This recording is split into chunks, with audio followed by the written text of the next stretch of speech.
Hello mga kabayan, kamusta na kayong lahat? Assalamualaikum rahmatullahi wal barakatuh. Dakong mamundo tayo naroon. Ito, at muli na naman ako nagbabalik. Matagal-tagal din tayong hindi nakapag-vlog. So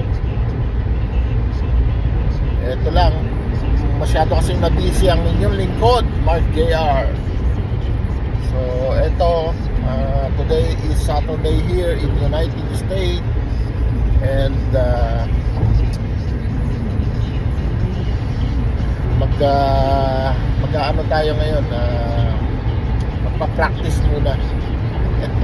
Matagal din hindi tayo nakapag-practice so ito lang yung time tapos ng work ko. So holiday, today Saturday, so ito, I'm driving on the way.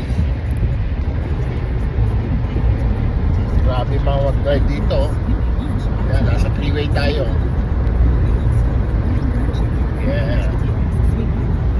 Yan si Balti. Mag-10 o'clock pa lang dito ng umaga. Saturday, the date is July 19. Yan, July 19 yun dito.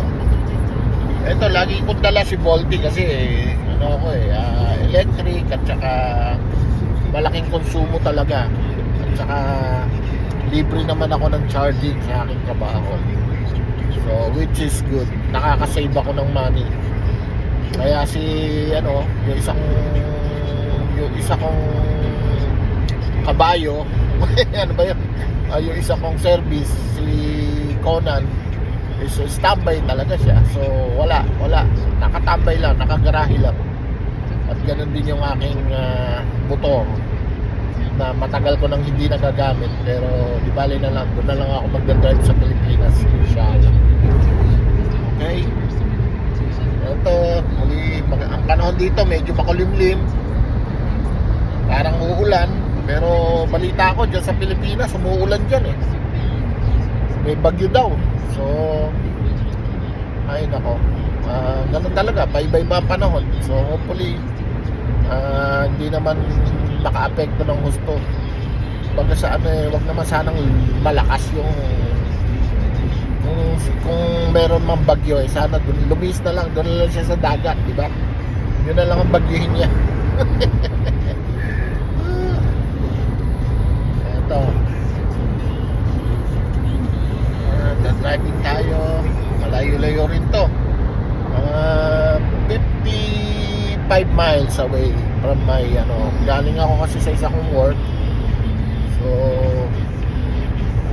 nagtrabaho ko gabi, tapos ngayon pupunta ako dito sa training camp namin. Okay, maglalaro muna ang inyong lingkod at matagal nang hindi nakakapag-practice. Okay, God bless, salam to all, ingat tayo lagi, at malapit na soon ang inyong lingkod, Mark JR. Alhamdulillah.